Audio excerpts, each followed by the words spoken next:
तो guys welcome back to the channel. और हमने क्या किया, पिछले वाले जो हमारा वीडियो था उसमें हम लोगों ने क्वेश्चन नंबर 1 से 3 तक करा।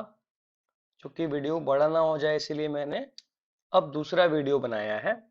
इस वीडियो में देखिए, इस वीडियो में हम लोग फिर से 3 क्वेश्चन करने वाले हैं, 4, 5 और 6। फिर नेक्स्ट वीडियो में 7th और 8th कंपाइल होकर पूरा इसका एक्सरसाइज का वीडियो बन जाएगा। तो चलिए शुरू करते हैं। इस क्वेश्चन में देखिए क्या दे रखा, 60 माइक्रो फैरड कैपेसिटर। कैपेसिटर का अमाउंट दे रखा है 60 माइक्रो फैरड, ये वैल्यू दे रखी है कैपेसिटर की। Is connected to a 110 volt and 60 hertz AC supply. और ये जो 110 वैल्यू है ये VRMS की वैल्यू दे रखी है, और 60 हर्ट्ज जो है ये फ्रीक्वेंसी की वैल्यू दे रखी है। हमको डिटरमाइन करना है RMS value of current, current की आरएमएस वैल्यू फाइंड आउट करना है। ये भी क्वेश्चन एकदम पिछले क्वेश्चन के सिमिलर ही है। इसमें देखिए हमारे पास हमको क्या फाइंड आउट करना है, हमको फाइंड आउट करना है IRMS। और आरएमएस क्या वैल्यू होती है, VRMS बाय जेड। और चूंकि यहाँ पे जो जेड है मतलब जो इम्पिडेंस है, इम्पिडेंस इस समय XC के बराबर है, क्योंकि यहाँ पे सिर्फ कैपेसिटर यूज हुआ है। XC क्या होता है, कैपेसिटिव रिएक्टेंस। जैसे कि एक इंडक्टर जो रेजिस्टेंस प्रोवाइड करता है एसी सर्किट में एसी करंट के फ्लो को अपोज करने के लिए, उसे हम इंडक्टिव रिएक्टेंस बोलते हैं। वैसे ही जो हमारा कैपेसिटर है वो अगर रेजिस्टेंस प्रोवाइड करेगा तो उसको हम कैपेसिटिव रिएक्टेंस बोलेंगे। XC की वैल्यू होती है 1/ω/C। 1/ω/C का मतलब ये हो जाएगा 1/2πf। f मतलब frequency and C means capacitor. तो it will be how much, 2πf का मतलब 60 दिया हुआ है, और कैपेसिटर 60 माइक्रोफैरड मतलब 60 इंटू 10 का पावर -6 दे रखा है। This is the value of Z we have.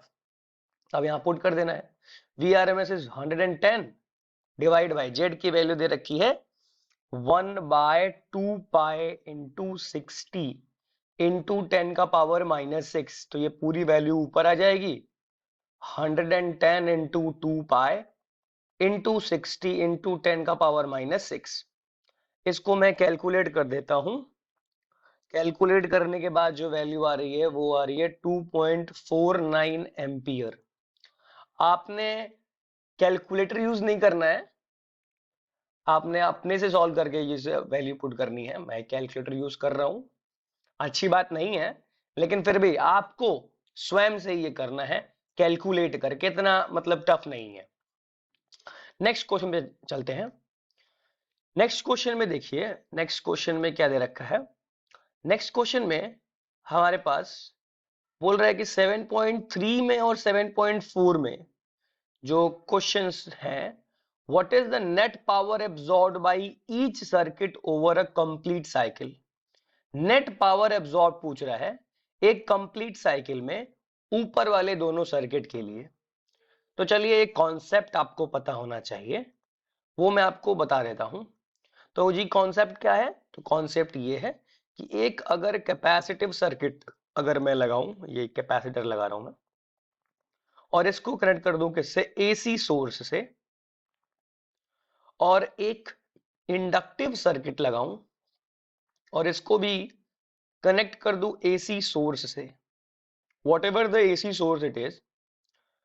ये आपको पता होना चाहिए कि इस वाले में 220 सॉरी इस वाले में 220 वोल्ट 50 हर्ट्ज दे रखा था, और इस वाले में कितना, कैपेसिटर वाले में कितना दे रखा है, 110 और 60 हर्ट्ज दे रखा है।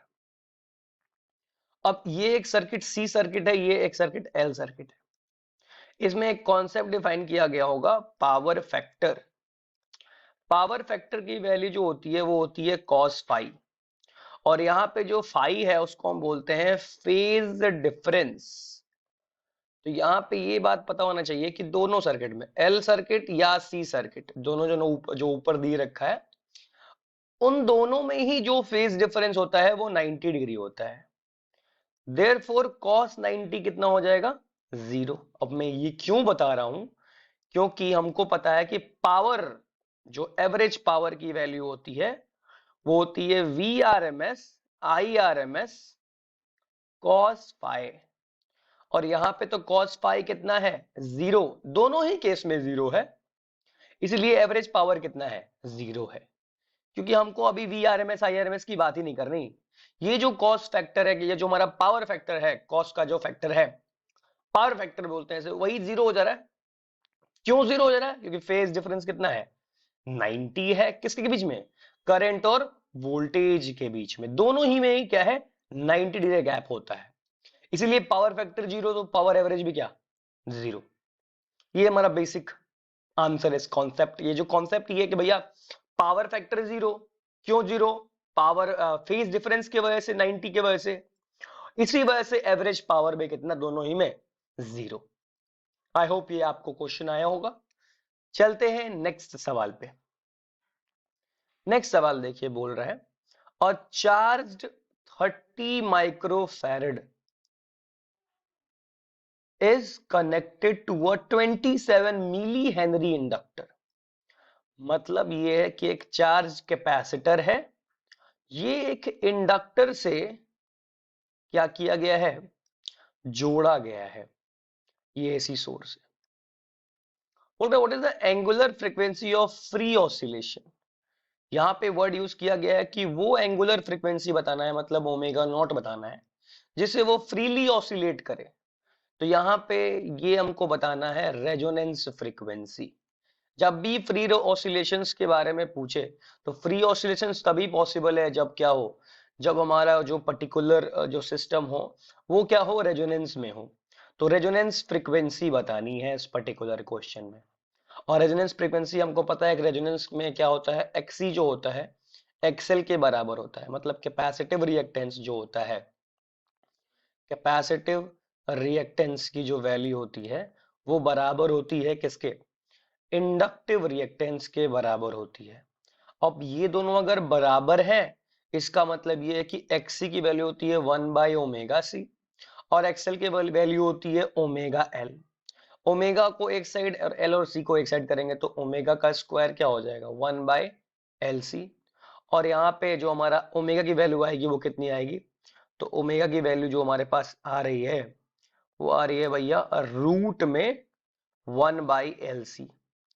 इसको जब रूट वन वन को हटाएंगे रूट से तो वो तो सेम ही रह जाएगा, तो फॉर्मूला बनेगा रूट में LC। अब L की वैल्यू पुट करेंगे अपन। L की value is how much? L की वैल्यू 27 इंटू 10 का पावर -3, और ये कितना है? 30 इंटू 10 का पावर -6। तो ये कितना हो जाएगा? देखो 27, हम ऐसे कर सकते हैं, ये रूट में दिया है क्या? 27, तो 27 इंटू 3 को एक साथ लिख लो, और 10 का पावर -3 इंटू 10 का पावर -5 कर लो। तो ये कितना हो जाएगा?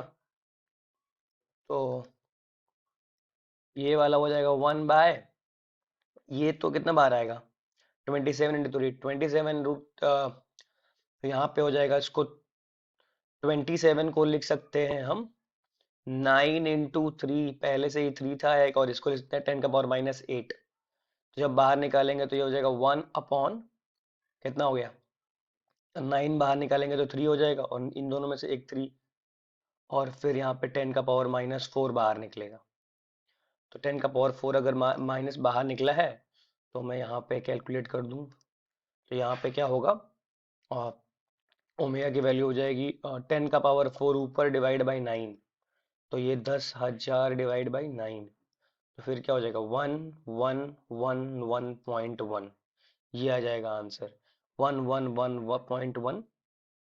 ठीक है, ये आंसर हो जाएगा। तो आई होप आपको ये आ गया होगा। ये हमारा किसकी वैल्यू है? ये हमारी वैल्यू है हमारे पास क्वेश्चन नंबर 6 की, रेजोनेंस की सर्किट है। I hope you got the answer. Thank you and best of luck. Please share, subscribe and like the video and channel to get more updates. Thank you. Best of luck.